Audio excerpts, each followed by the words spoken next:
Hello, everyone, and good evening. My name is Sophia, and I am the operations manager at the Society for the Preservation of Greek Heritage.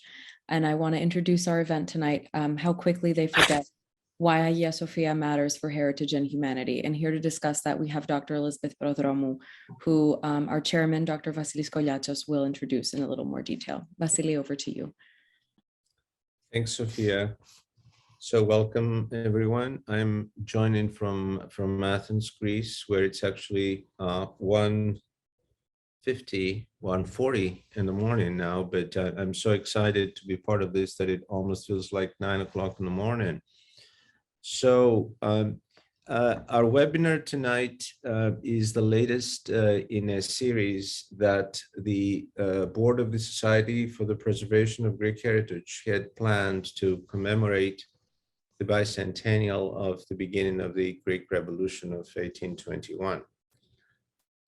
As we explained during our first event devoted to history, looking into the problem of modern Greek identity, which is who and what we are today, may be the most fitting way for a heritage organization like us to celebrate the memory of the revolution and the great people who led it. Thus far, we have covered historical and geopolitical aspects of heritage, also aspects of heritage pertaining to monuments, especially the ones that continue to have functionality in our modern Greek societies, like many Byzantine churches that stand more or less intact in the passage of time. And with tonight's event, we continue actually down the path of monuments, taking on a somewhat painful subject from which we expect to learn and perhaps draw some broader lessons for the present and future of Hellenism. As you all know, against the background of rising tensions between Greece and Turkey in 2020 and an unprecedented military escalation culminating in a face-off of the two countries' navies in the Eastern Mediterranean in July of that year, Turkish President Erdogan, amidst much fanfare, reverted the most emblematic church of Orthodox Christendom, Hagia Sophia, to a mosque. It had been a museum since 1935. The conversion was dedicated to Muhammad the Conqueror, and related ceremonies were replete with military religious rituals. The High Imam going up the minbar with the Ottoman sword, events that caused Eleni Arveler to mourn, and I quote, "Today the real fall of Constantinople took place," unquote. These and other sayings and metaphors are indeed remarkable, as they speak to historical conflicts between the Ottoman and Greek worlds dating back to 1453, in fact, all the way back to Manzikert in 1071, which is 1,000 years of history. Soon after the conversion of Hagia Sophia, another jewel of Byzantine architecture, the Hora Church, was also converted to a mosque. When the conversions took place, Greeks and Christians all around the world protested, albeit not so loud and with no much effect, but they protested. Just a year and a half later, it is all but forgotten. These events speak to the misfortunes of world monuments left in the hands of nations and heritages different from those that created them, especially when the involved nations are on a conflict. But they're obviously much more than that when we are talking about religious monuments and places of worship. And perhaps more importantly, our lukewarm responses may point to the larger problem of a potential identity crisis for Hellenism. Joining us to address the problem is Professor Elizabeth Prodromou, Faculty Director of the Initiative on Religion, Law and Diplomacy at the Fletcher School of Law at Tufts. Dr. Prodromou is co-president of Religions for Peace, is a senior fellow at the Center for Religious Freedom of the Hudson Institute, and co-chair of the Working Group on Christians and Religious Pluralism in the Middle East in the same institution. Professor Prodromou served as vice chair and commissioner on the U.S. Commission on International Religious Freedom, and also was a member of the U.S. Secretary of State's Religion and Foreign Policy Working Group between 2011 and 2015. Her academic research interests focus on geopolitics and religion, as well as democratization and religious pluralism, with a focus on the Eastern Mediterranean region and the Middle East. So the way this is going to work tonight is that I will be giving a few prompts to Professor Prodromou to cover what we think are the most critical aspects of the Hagia Sophia problem within the broader geopolitical context of Asia Minor and Middle East, and also as they relate to issues of Greek identity. Okay, to start with, I'd like to ask to update us on key events from late July 2020 until today. Provocations and insults have not ended with Hagia Sophia. They rather continue, and sometimes they seem to be related to the dynamics, the ebb and flow of the never-ending Greek-Turkish conflicts. So, Professor Prodromou, please fill us on where we stand today on the Sentinel event, the event involving Hora, but also the latest Sumela incidents. Okay, thank you. Thank you very much. And thank you for the opportunity to be together this evening.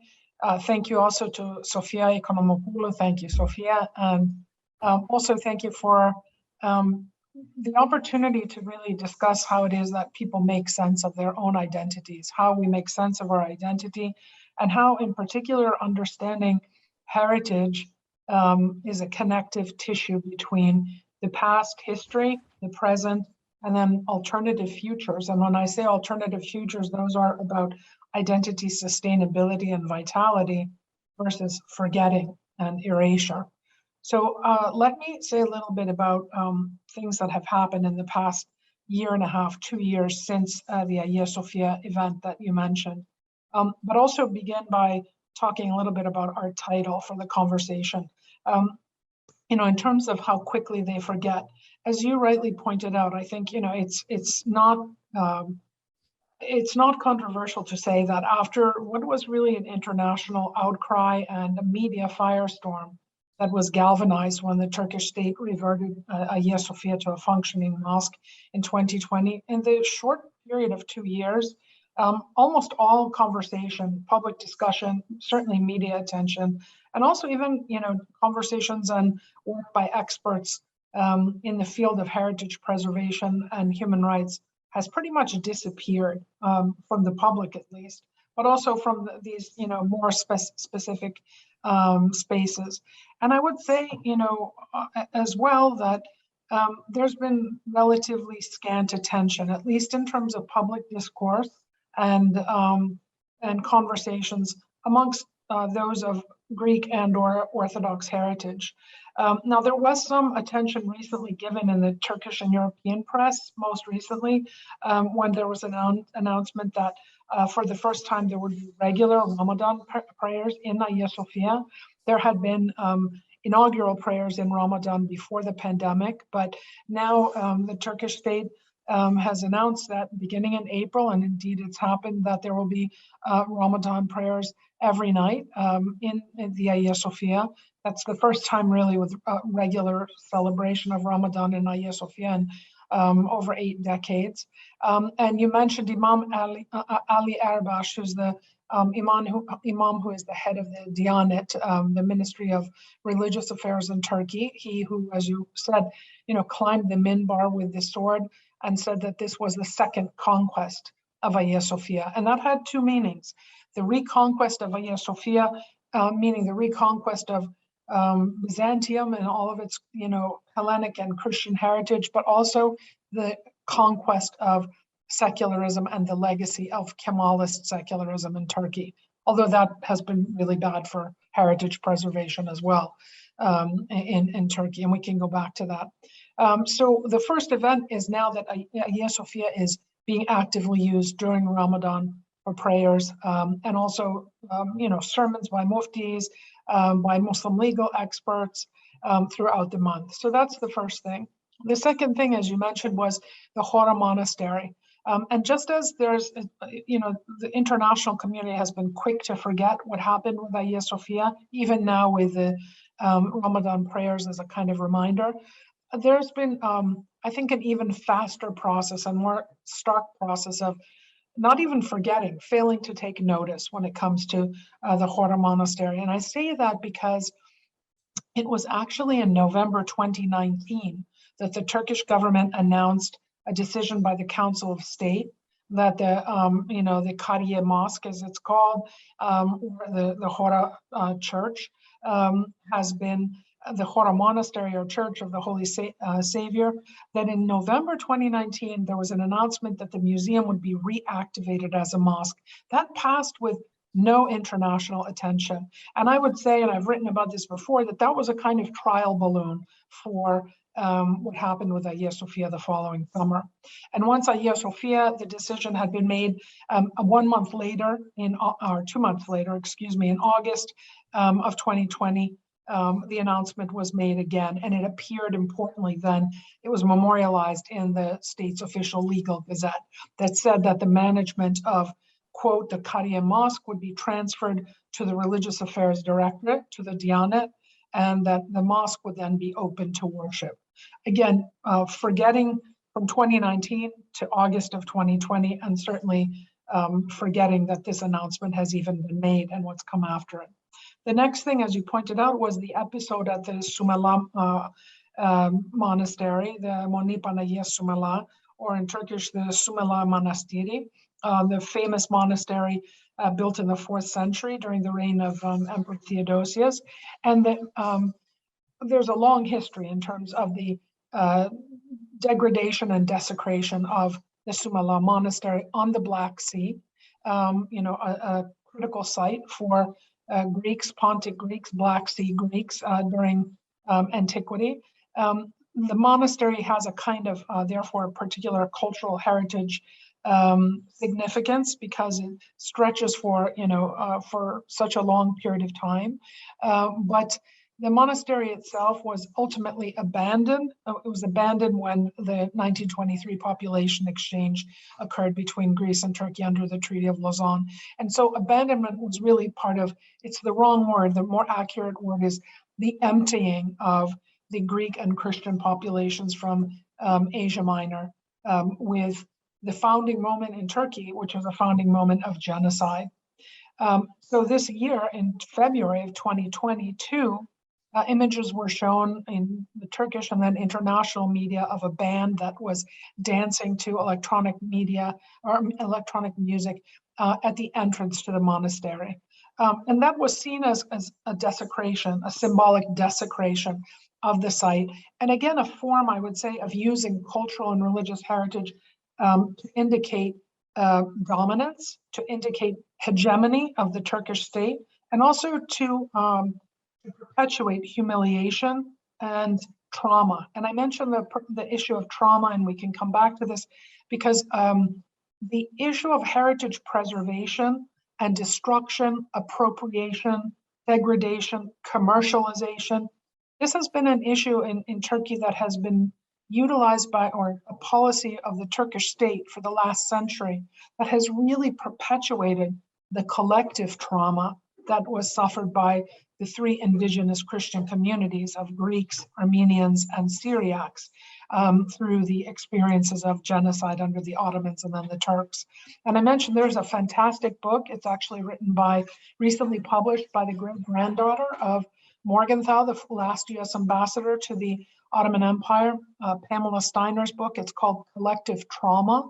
and the Armenian genocide, and it deals with Armenian, Turkish, and Azerbaijani relations. But sites become important signifiers of trauma, either unresolved or trauma that begins to be healed. And Sumela is an example of the use of a site to reiterate trauma. And then the fourth event in terms of update that I think is worth mentioning is the inauguration in 2021 of the Taksim Mosque by President Recep Tayyip Erdogan. That mosque is has a capacity of more than 2,200 people. It's located in Taksim Square in the heart of Istanbul. And the mosque itself is interesting for a lot of reasons. First of all, because it's located on the square that had become a symbol of a popular reaction against the autocratic, authoritarian, Islamizing policies of the Erdogan government.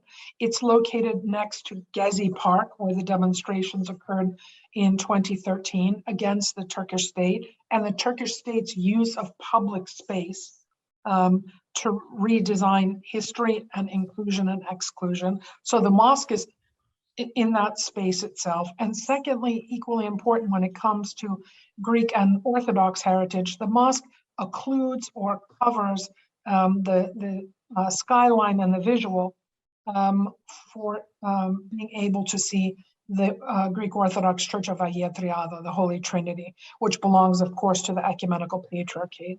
And so the occlusion by virtue of size and location is also, semiotically important in terms of crowding out or disappearing the easy visual image of the Hagia Triada. So I would cite those four events. There are others, of course, but that are important, I think, in the last 2 years. And remembering and forgetting, or even taking notice, even either enables these kinds of cultural heritage policies and their impacts, or can stop them and help to redesign them in ways that move in a different direction. Thank you. Elizabeth, you, besides bringing us up to speed, you touched upon the issue of trauma and traumatizing, I suppose, and you'll tell us more about it. I have actually so many questions that pop into my head. What's the purpose of traumatizing? That's a big, big question. But if we take a step back, as everyone knows, Asia Minor has been one of the cradles, if not the cradle, along with the Aegean, of Greek civilization going back to 3,000 years. In fact, Turkish people call Greeks Yunanistan, meaning the Ionian folks, the Ionian people, and for good reason. This was the birthplace, Ionia was the birthplace of Greek philosophy, with luminaries such as Thales, Anaximandros, Anaximenes, Heraclitus, you name it. Everyone knows the Ionian order of classical architecture. And then as part of the Christian Eastern Roman Empire, Asia Minor has been the homeland of Greek clerics and theologians of the caliber of the Cappadocian Fathers, right? And even during the Ottoman years, it continued to flourish as an incubator of Greek civilization, of the shores of Pontus, the Aegean, and besides, of course, Constantinople. Turkish people call Greeks Yunan, and many in the Muslim world call Greeks Rum, which again speaks of this long-standing history in the Ionian and the Roman periods, at least those two. And of course, a lot of this was ended tragically in several phases during the 20th century, in some cases with what you alluded to, genocides or genocidal campaigns. So if we set these events aside, how do you think modern Turkey has dealt with cultural heritage? I would say this heritage of never-ending Hellenic presence in that part of the world. We're talking 3,000 years. Again, this idea of inclusivism, exclusivism, and along the same lines, if you are a Turkish person, how can you avoid talking about Hellenism when wherever you dig, you find Greek marbles or ruins of churches? In fact, you don't even have to dig to find ruins of churches. So many of these monuments still stand on the surface of the earth. Enlighten us. A complicated question. Let me say a little bit about the intrinsic linkages between cultural heritage policy and the project of nationalism. And I think it's important also to recognize that in many ways, Turkey is so important because it's emblematic of what other authoritarian states do around the world. And I think Turkey is very important as well because Ankara has largely gotten away with it, to put it in the vernacular, the way that they have used cultural heritage policy for building a kind of nationalism that is exclusivist and that's homogenizing.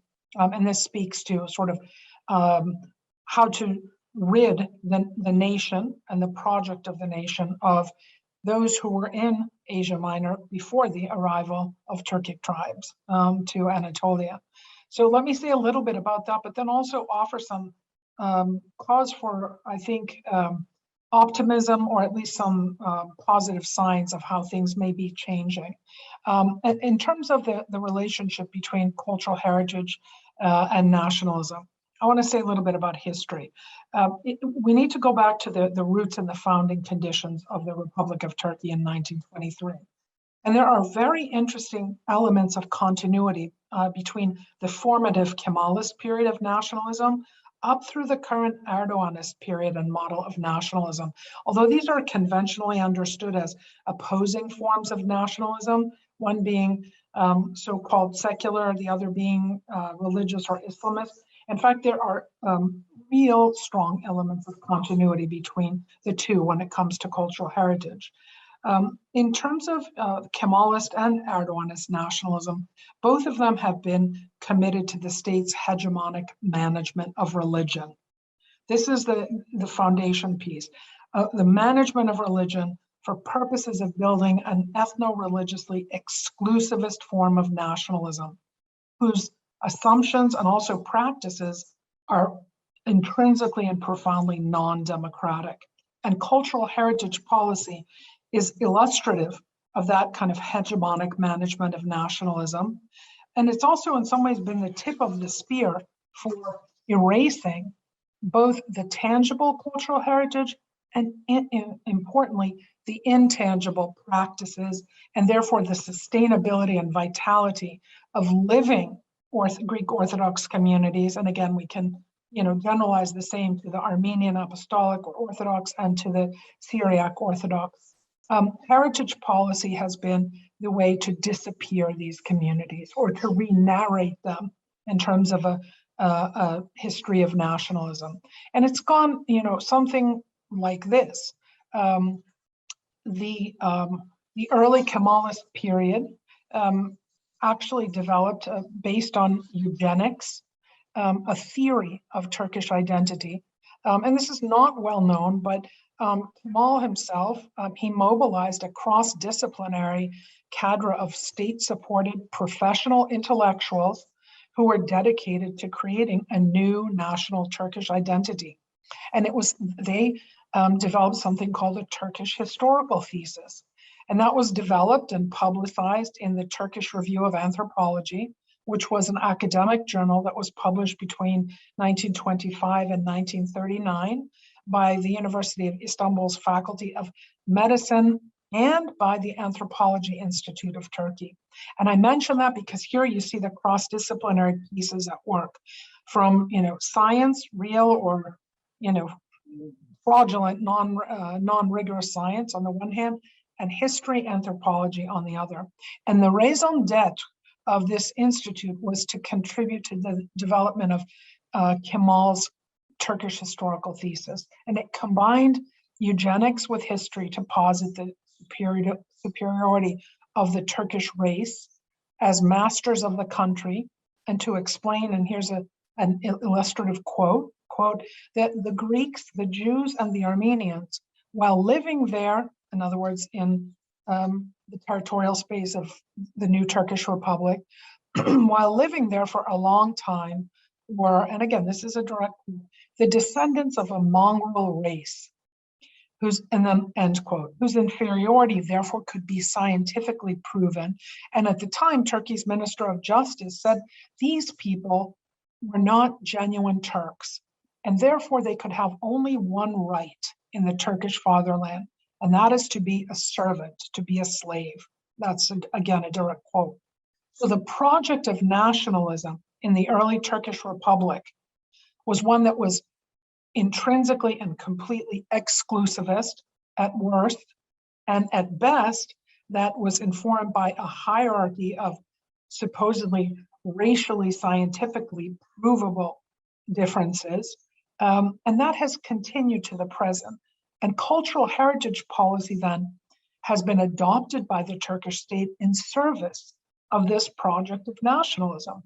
And what does that mean? It means either ridding Turkish territory, physical territory, of any physical evidence of these peoples who preceded the arrival of Turkic tribes, or it means redefining how those artifacts and the communities fit into this new model of Turkish nationalism.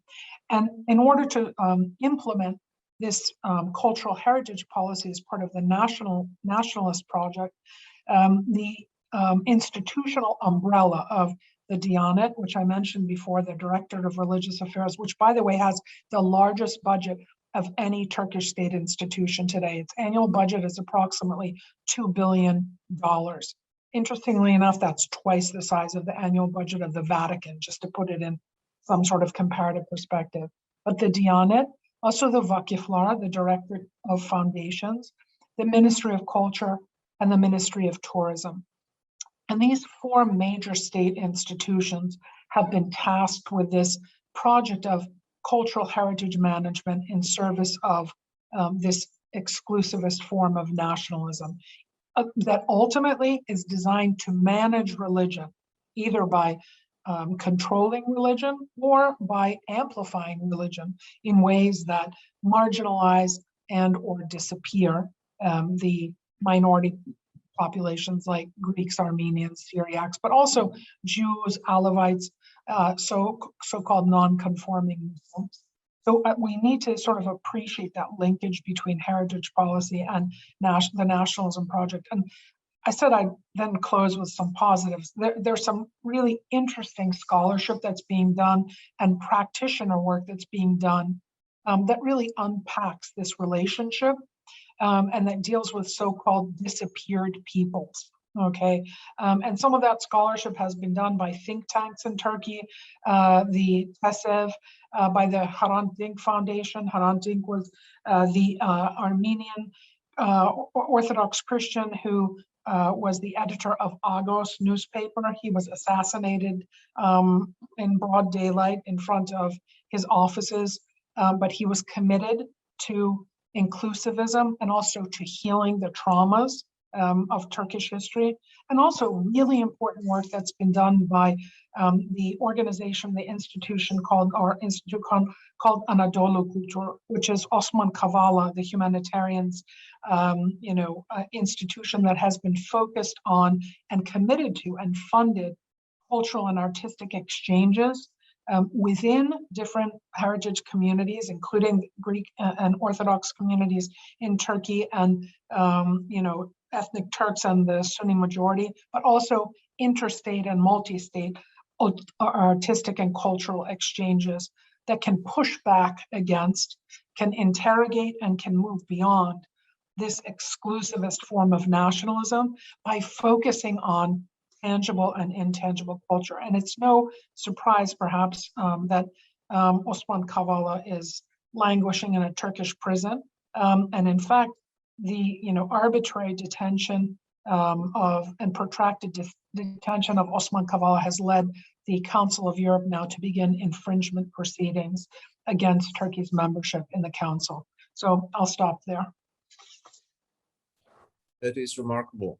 So essentially, you're making, you're defending and supporting, greatly supporting the thesis that all these events regarding monuments, religious as they may be, is embedded in a broader agenda. Agenda is perhaps the word that has to do with actually nationalism. It's a nationalist agenda.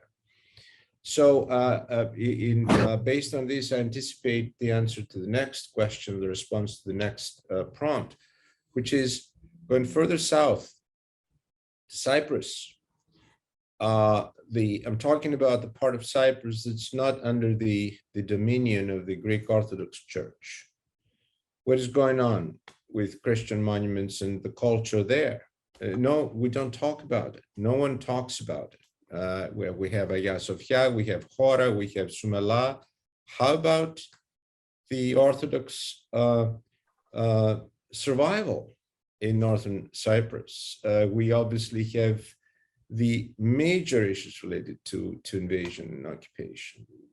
But how about the Orthodox cultural heritage of this part of the island? I think again here, what's happened to the the ethnic Greek or the Greek Cypriot and Orthodox heritage is emblematic of also what's happened to the other communities, Christian communities of Armenians, Maronites, and Latins in the occupation zone in Cyprus. And I want to go back to our title again, how quickly they forget. We're now at almost a half century of Turkey's occupation of Cyprus. And for historians who may be listening, 50 years is, the snap of a finger, right?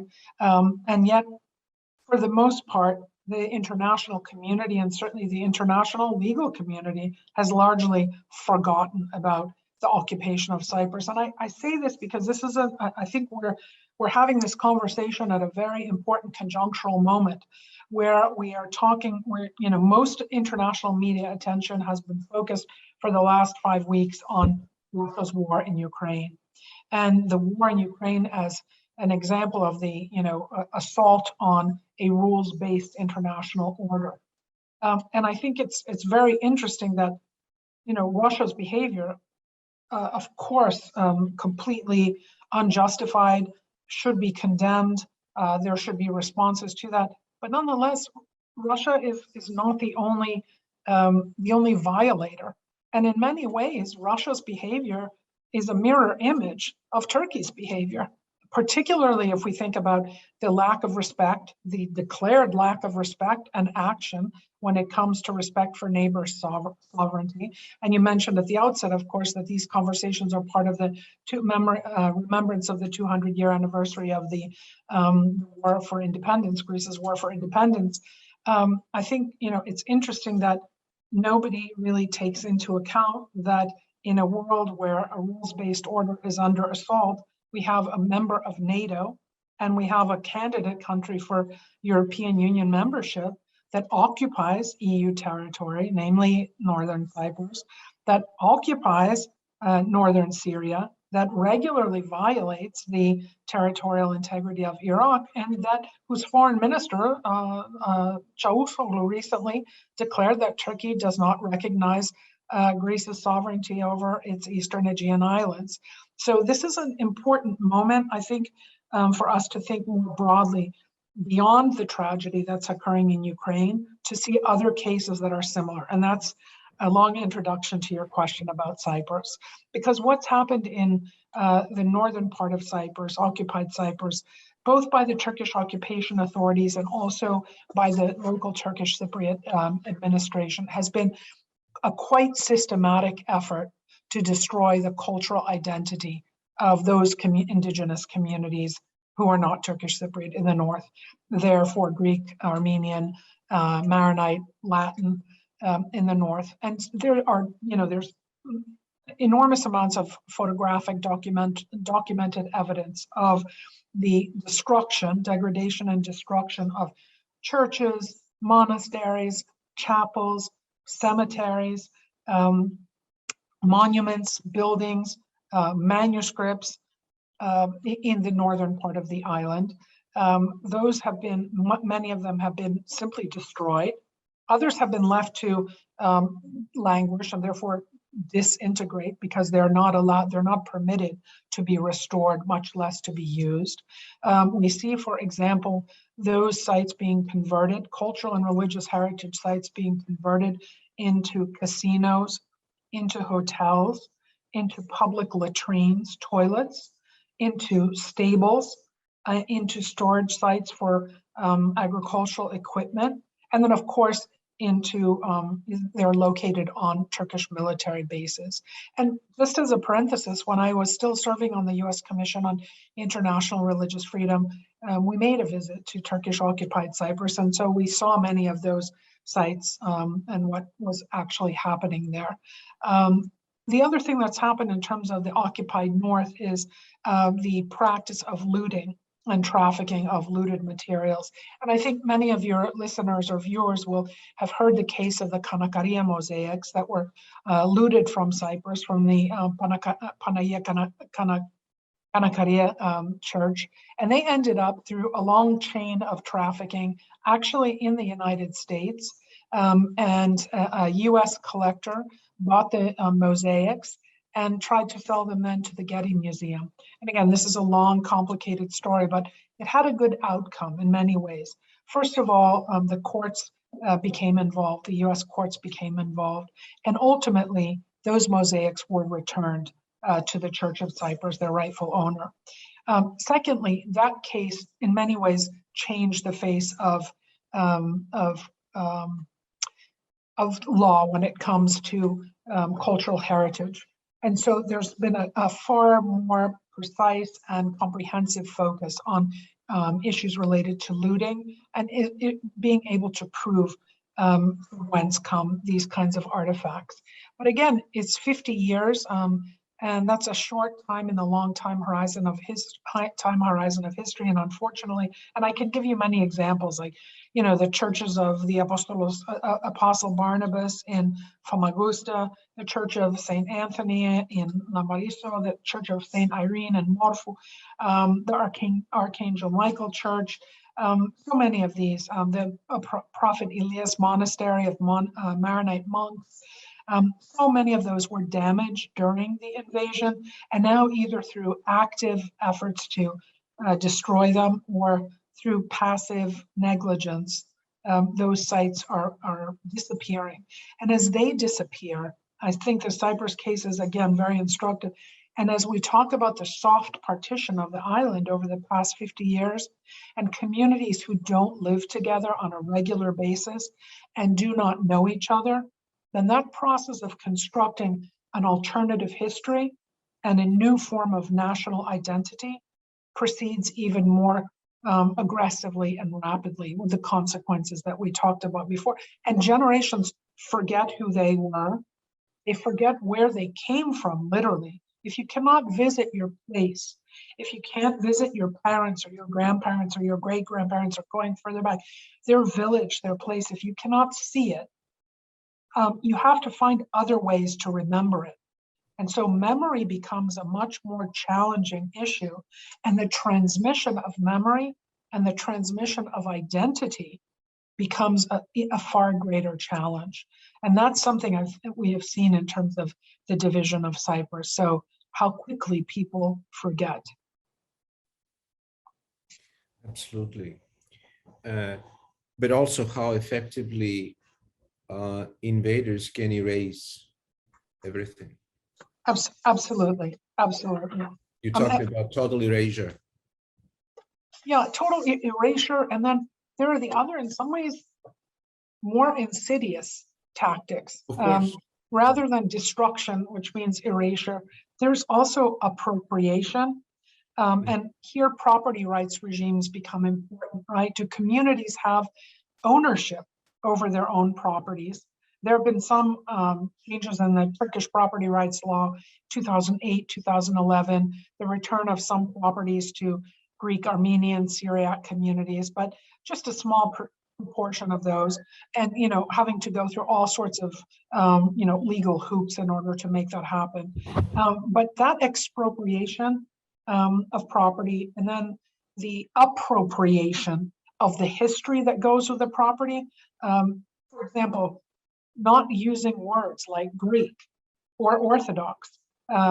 Everything that might belong to the Christian heritage and certainly to the Greek Orthodox heritage in Turkey is referred to as Roman, and you'll see it when you visit sites and museums. So even language then becomes part of a pernicious, deceptive way of appearing to be inclusive, and yet by virtue of not allowing certain terms and repackaging and representing that heritage, it implies forgetting as well. And the other piece of it as well, I think that is really interesting is, and it's relatively Orwellian, and when we talked about at the beginning, Hagia Sophia and the Hora Church, and even Sumela, which is now on the list of potential sites to become a World Heritage, a UNESCO World Heritage designation. Interestingly enough, despite its horrible performance historically, but most recently with the Hagia Sophia event, Turkey was re-elected to the UNESCO Executive Board for the period from 2021 to 2025 at UNESCO's 41st General Conference. And of course, that was celebrated in Ankara, and the Turkish government said that Turkey's re-election was an example of Turkey's embrace of the purpose and ideals of UNESCO and how Turkey will continue to promote its activities and values. And so, I mean, this kind of Orwellian reality where forgetting just after what happened in 2020 with Hagia Sophia, and what happens, UNESCO rewards Turkey with 4 more years on the executive board, speaks, I think, to the grave concerns about the healthfulness of international institutions that are intended to maintain a rules-based international order. So there's a lot more to worry about than simply Russia.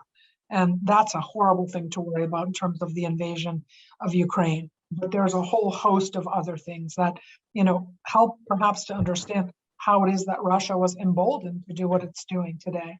And heritage, is a way to think about geopolitics as well. It offers a different vantage point in thinking about geopolitics and the way in which geopolitics affects people's ability to know who they are, to remember who they are, and to live with dignity and to sustain who they are.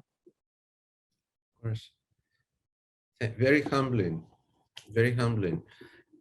Now, just take a further trip south, covering Asia Minor, going through Cyprus. The area of Middle East, south of Cyprus and say to the east, has been for the longest of time also a great incubator of Christian, primarily Orthodox theology and worship, especially in places like Syria, the Syrian desert, and the famous monks, sitting on the columns. What became of that amidst so many conflicts, the reign of ISIS for a while and so on? What is going on there? Again, this is another area where we don't really hear much. In fact, even less perhaps than what we heard about Hagia Sophia, Hora, Sumela, and even I would say Northern Cyprus.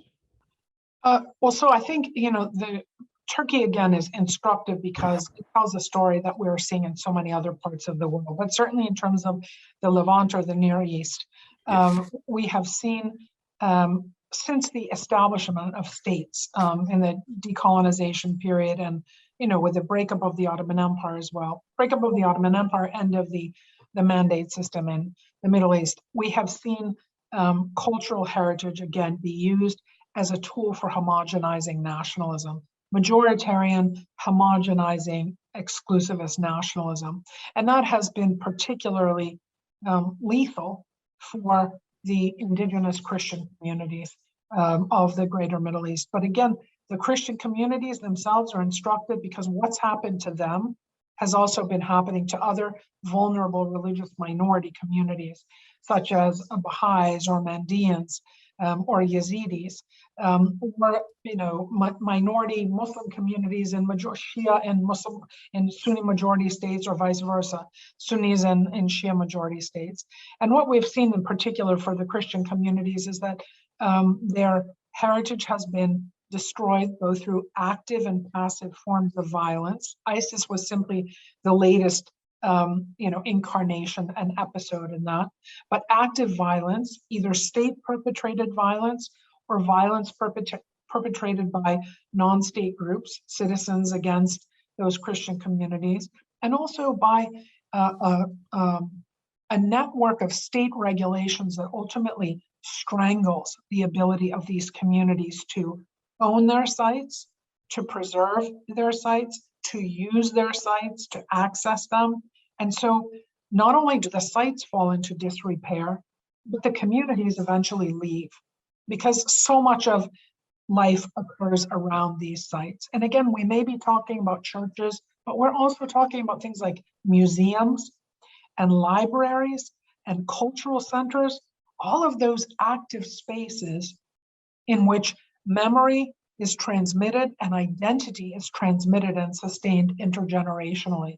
So whether we're talking about what's happened in Syria more recently, or what has happened in Iraq since 2003 with the US invasion of Iraq and the collapse of that country, whether we're talking about what's been happening in the Holy Land, given the Israeli-Palestinian conflict, or whether we can go further west to Egypt, we see the same story over and over again. So active use of regulations by states in order to make it impossible for communities to sustain their sites and therefore sustain the vitality of living communities. Violence perpetrated against those sites and the communities, and perpetrators not being brought to justice. So again, the judicial system is not impartial. And also state expropriation. I mean, in Nasser's Egypt, for example, the massive property expropriations that really began the death knell of a living large Greek community in Egypt. And we're seeing that continue. It's almost now like a slow bleed, and I hate to use such language, but that's what we're seeing across the region. And I would also highlight one last point, that we shouldn't simply look for active violence in order to understand what is happening with heritage. We have to look at institutionalized discrimination. And that's where I go back to things like property rights regimes that allow communities to own their property or preserve it, or, for example, fix a leaky roof in a church. And if you cannot get the local authorities' permission and you do that, the next thing you know, the police turn up and they shut down the church, and then the local authorities expropriate the church. So these are the things, violence, persecution on the one hand, discrimination and second-classness on the other, and the intersection of cultural heritage, living, tangible and intangible cultural heritage, and then finally, economic regimes and property rights regimes. There are some signs of hope. There's ever more attention that's being given to heritage as important for sustaining religious and ethnic pluralism in the greater Middle East. We see it in international multilateral organizations. We see it in bilateral relations between the US and other countries with the countries of the region. We see it in terms of EU policy. But these are very, very slow steps. And we're talking about a process that's at least 1 century old since the establishment of these states, but certainly goes back, at least half a millennium. Thank you so much. You've covered beautifully all these big problems, mostly on the side of the perpetrators. And I would like to end my prompts, at least, before I open it to general discussion, with our side. After all, there's the word forgotten on our title. What does forgetting or suppressing these events tell us about ourselves, our sense of identity and pride? And I'd like to ask you to give us at least a few ideas about the general problem, and then obviously you may tell us right next to it, attached to it, or as a response to questions you may have from the audience, on what are some of the specific advocacy initiatives we can take to do something about it. But before we go to advocacy, what forgetting tell us about ourselves? What is going on here? One possibility is that we rest on the laurels of our glorious past, for example, of our dad. So we've stopped paying attention like the lazy children of famous parents who think that everything is on the plate, for example. Why worry? I mean, it's ours, it's us. The monuments may not matter, regardless of, we have so many of them, or many of them are in the museums, this sort of thinking. Laziness, lazy talk, lazy thought. Another possibility is that we're so hopelessly mixed up with everyone else in this sort of global homogeneity that we have forgotten where we came from and what we've been for hundreds and thousands of years. Or another one is that we've so singularly focused on personal success and prosperity or political expediency. Nothing wrong with any of this, by the way. These are great things. But we have so singularly, the emphasis is on singularly, focused on these, that we have absolutely ignored or put under the rug everything else that matters.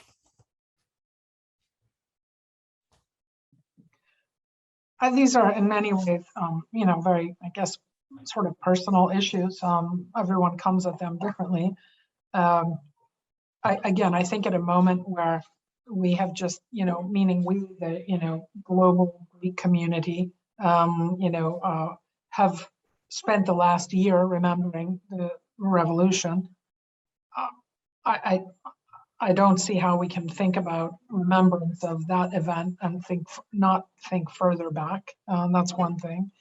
I can say personally, I think we have a responsibility to remember those who came before us, and those who sacrificed their lives for what they believed in. And what they believed in was who they were. They understood their beliefs as who they were. And I think I can say personally, I feel a great responsibility to those who came long before me in order to try and honor what they have done.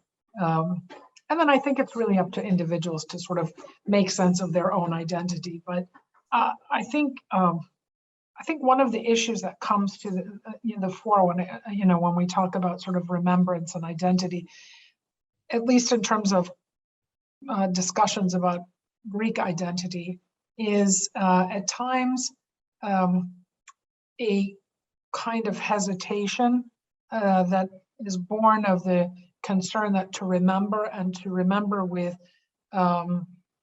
joy and with a healthy kind of pride rather than a sort of narcissistic pride would be mistaken as triumphalism.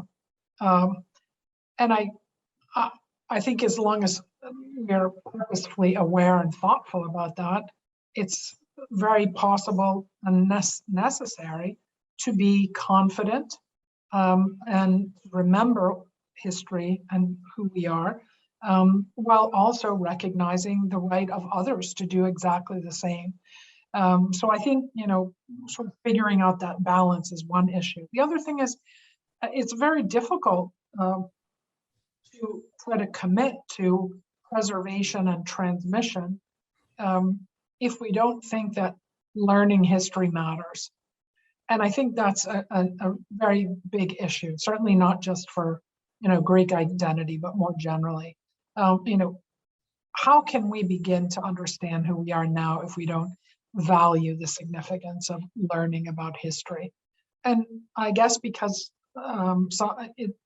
it's very difficult to sort of attach a monetary value to learning history. Perhaps many would think there is no value, but I don't happen to think that. After all, I'm married to a historian. So, so I think, the issue of valuing history and attaching value that's not, material is very important. And then the second thing is learning to embrace and be confident about, and think that one deserves to expect respect for sites and heritage. That's not to be mistaken with complaining. Seeking uncomfortable truth and speaking about facts, they may be uncomfortable, but they're still facts, is the only way to change the reality on the ground. And then the final thing I would say too is to be self-critical. You cannot ask others to get their house in order if we don't have our own house in order. And there's no perfection anywhere. But still, there's always room for improvement, and there's room for leading by example and to be bold and courageous. And again, I think that takes us back to those who came before us. I mean, courage and boldness and braveness and imagination, those are all embedded in the tangible cultural heritage. I mean, Hagia Sophia, who could imagine? I mean, how? It doesn't even fit in your mind, right? How could anyone imagine? And yet they did imagine, right? We talked about Sumala and the Black Sea. I mean, if you're looking at the Black Sea, this yawning colossus, and you imagine that, people actually went into the Black Sea in these little tiny, Hagia, how could anyone imagine doing such a thing? That only comes from vision and imagination and boldness. And I think those are the things that our world needs today, much less Greeks who are trying to recapture or sustain their own memory. That's what this world needs today: boldness and imagination and fearlessness, and a respect for human dignity and the human person that is embedded in these extraordinary heritage sites that are important for the Greek community, the Orthodox community, but they are bequeathed to the world's community. So they may be particular, but they're also universal. And to appreciate that is that to be able to appreciate that about others as well. What a lovely argument you've made. I wanted to be more self-critical, but that's a way of actually triggering a reaction more than anything else. But you brought up the beauty and the grandeur of this heritage. Before we close this, Elizabeth, would you like to point out to 2 or 3 examples of forms of advocacy that you think is appropriate here? Again, we all realize that we need to have people who respect, that give due importance to their heritage, but are there any specific things to do or specific things that being done? And I know you're part of some of this. This is why I'm asking the question. Sure. I mean, there are a couple of things. I was just looking through my notes here. One thing I had marked for myself to mention is the recent, just last week, visit of the U.S. Undersecretary for Political Affairs, Victoria Nuland, who visited Turkey, and a whole slew of American officials went after her. But her trip to Turkey and then to Greece, Cyprus, and she also visited France and Germany. And one of the outcomes of her visit was that a new strategic mechanism, and this is what it's being called, is being developed for U.S.-Turkey relations. And that comes within the context of all of these discussions about a reset with Turkey vis-a-vis NATO and Turkey's possible role in helping to negotiate a peace between Russia and Ukraine. And from my perspective, rather comical notion that Turkey would provide security guarantees, since after all, it is a guarantor power in Cyprus and it still occupies the island. But why do I mention the Newland visit and this new security mechanism? Because within the parameters of that mechanism, I think it's really important to try and push for the inclusion of heritage, of cultural heritage issues. A reset between the US and Turkey would mean a reset on the human rights side as well. And so heritage figures into the human rights component and the civil society component of that new mechanism. So that's one thing in terms of at the 2,000 foot, 10,000 foot policy level. Another thing, advocacy, is the 2021 Cultural Property Agreement that was signed between the US and Turkey. And that was the one of the last actions of the outgoing Secretary of State, Mike Pompeo. And that Cultural Property Agreement had been roundly criticized by the Global Heritage Alliance, the Association of Art Museum Directors, the Greek, Armenian, Syriac advocacy communities in the United States, because of the failures of the process, and also because although the agreement is meant to prevent looting and trafficking of artifacts, as some of the statements that were submitted to the State Department said, the greatest threat to the protection of cultural heritage in Turkey is the state of Turkey. So that agreement is coming up for renegotiation in 5 years in 2025. So we're already halfway there. And so I would say that it's very important for advocates to push for the inclusion of the religious minority communities in the process. That's required actually by US law, but it did not happen. And to ensure that a new version of that cultural property protection agreement actually does what it's supposed to do and protect the minority communities, whether they are Christians, Jews, or others. But it's in particular addresses Greek, Armenian, Syriac, and Jewish cultural property. So that's the second thing. And then the third thing I think is to, wherever possible, participate in exchanges that bring together cultural heritage experts. And that's the whole cross-disciplinary space of practitioners, whether we're talking about engineers or urban planners or heritage preservationists or social scientists and policymakers, to participate in those, because voice is the only way to try to produce different outcomes. And that leads me to the last thing, and I'll stop here. In terms of the Greek American community and advocacy, I think heritage trips are very important. One way to remember and one way to create a different kind of future is to actually learn your past. And you can't learn your past by reading one book or from afar. You need to go and see, and the eyes don't lie. And we talked about before about what's happening in the Middle East. I think, I do a lot of work with the Bethlehem Development Foundation. And as the name suggests, they're located in Bethlehem. And they are the foundation that has been responsible for restoring the Church of the Nativity in Bethlehem. And, it's really important to go and see this church.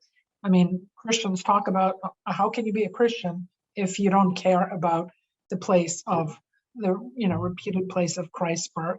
So to actually go to the region and see those sites and to appreciate what people sacrificed in the past, but what people are sacrificing now in order to sustain those kind of spaces with living communities against all odds. So heritage trips are, they should be invested in, they should be supported, and they should be participated in.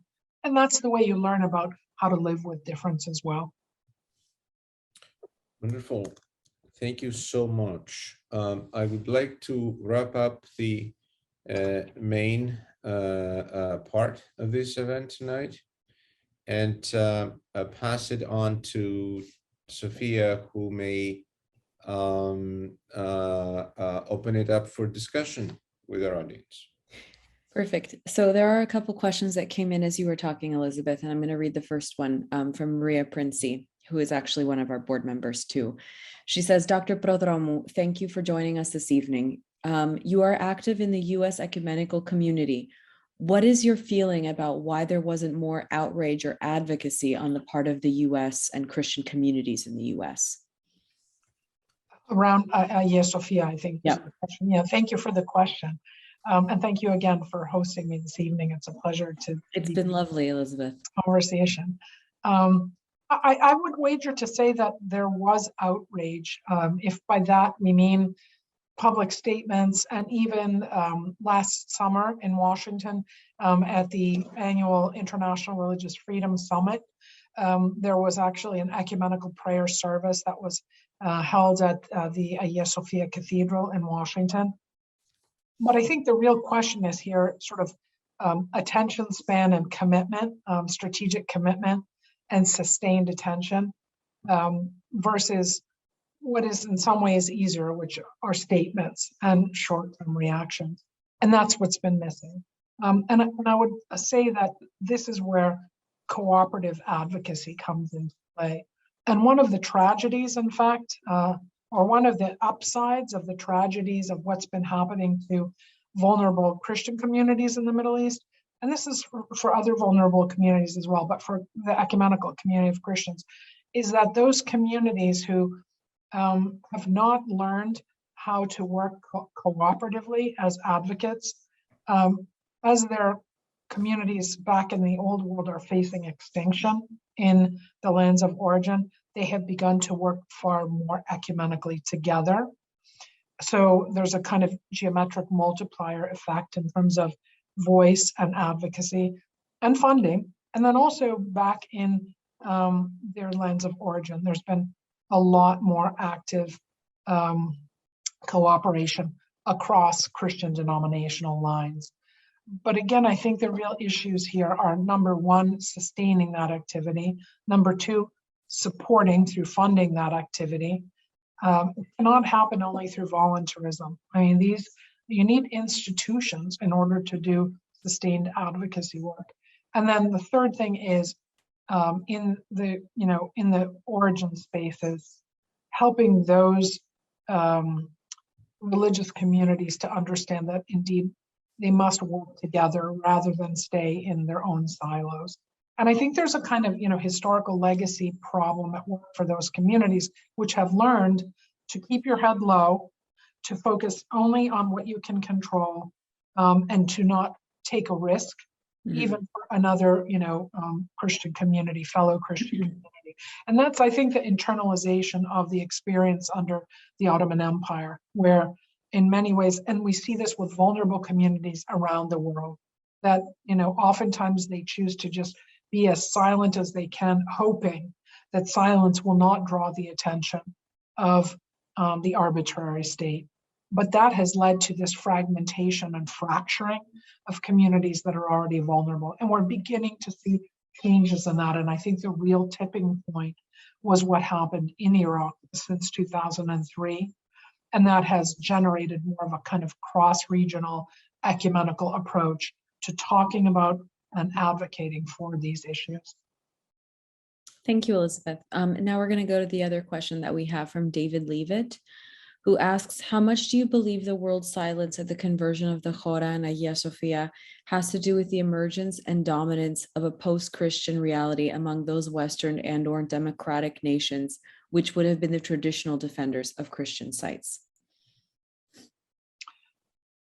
That's a great question. I don't have an easy answer for you. I think I guess we can talk about a post-Christian world, even though Christians are the largest religious denomination in the world today.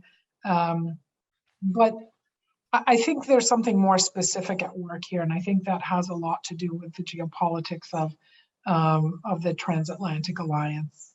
At the end of the day, I said at the beginning, kind of using the vernacular, Turkey's gotten away, well, literally with murder, but also with, its cultural heritage policy.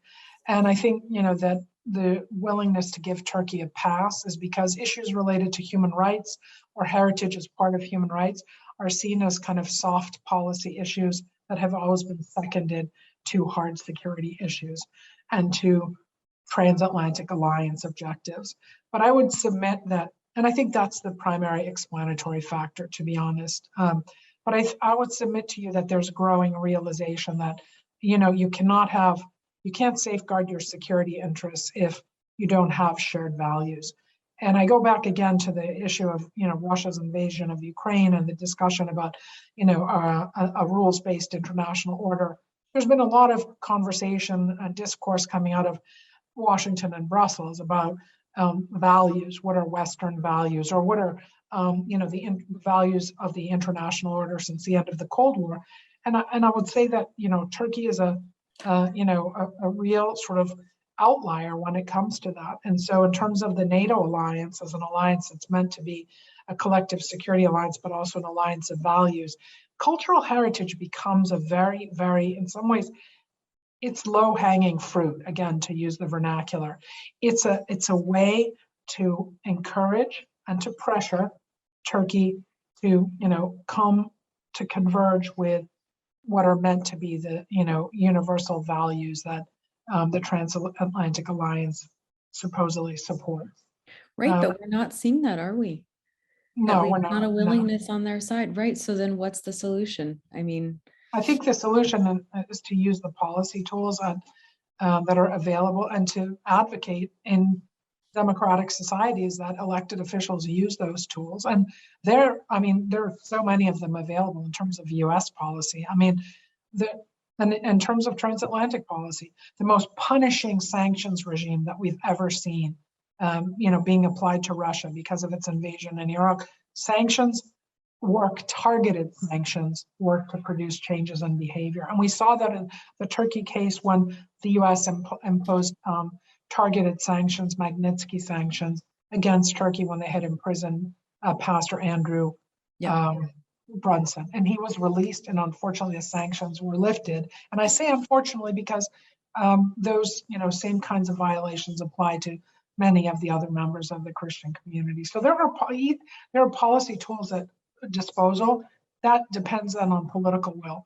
Will, right, exactly. Yeah. And in democratic society, that means elected officials who want to get reelected. That's what they want. They want to get reelected. So that's where voice and that's where contributions matter, especially in the US, where unfortunately we have no serious campaign finance regulations. So it's an electoral system that depends on financing, and that's where contributions, but also voice really matters. And the elected officials need to hear it, that it matters.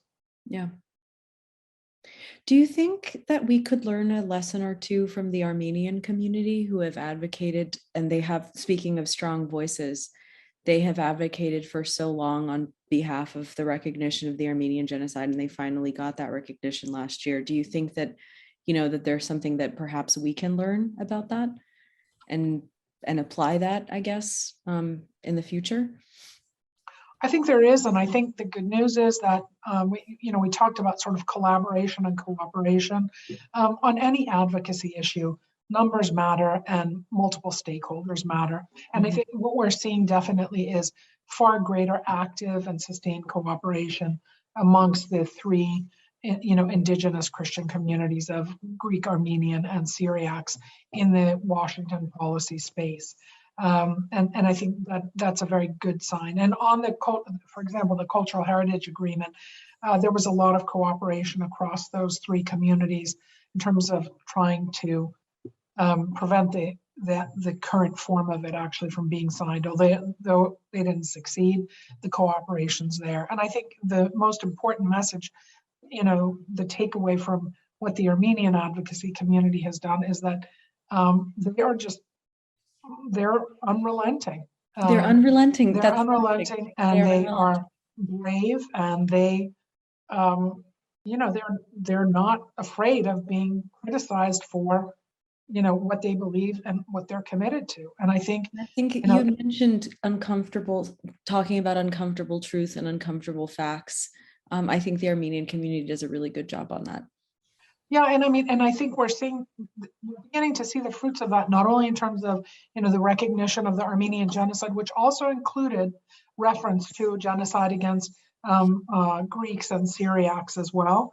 But we're also seeing that in terms of advocacy groups in the US that are speaking to each other, that on the face of it you would think are on opposite sides. So especially in terms of cultural heritage, there's a lot of conversation and cooperation going on with Turkish scholars and cultural heritage experts, with the Armenian and other Christian communities. And we're also seeing the beginning of a real sea change in the scholarship that deals with heritage, and heritage is part of the nationalist project in Turkey and inclusion. And I think I mentioned earlier on, when I mentioned some of the Turkish scholars, somebody like Ümit Kurt or somebody like Taner Akçam, these are people who these are scholars who have really critiqued the hegemonic Turkish scholarship that wrote out minorities or spoke, and when I say minorities, I mean now numeric minorities, but they wrote out the Christian communities or presented them as fifth columns, and can continue to do so. If you look at textbooks, unfortunately, in Turkish public schools, I mean, that's the representation of them. But there's been a sea change in the scholarship, which allows for, as a consequence, more active cooperation on the ground. And the Armenians have really been at the forefront of that. Awesome. Well, Vasily, if you have any final questions, I will take it over to you. Sounds like we don't have any more questions. Not from the audience, and for myself, I think I've taken up enough time. So we're at the end of this. I'd like to thank again Professor Prodromou. I would like to thank you, Sophia, for putting this together and coordinating this so beautifully. Help our questioners for some great questions and challenges. This is a complex, remarkable topic, speaks to the core issue of identity, and is part of the reason why we're here as SPGH and other organizations like us are working and are out there to push these issues. This has been recorded and will be posted on our website for the ones who wants to view it, and looking forward to see you in one of our next future events. And good night to everyone. Good night to you. Good night to you, Vasily. Good middle of the night to you. Thank you, Sophia. Thank you to all of those who are listening. It was a pleasure to be with you. It was a pleasure to have you. Thank you and good night. Good night.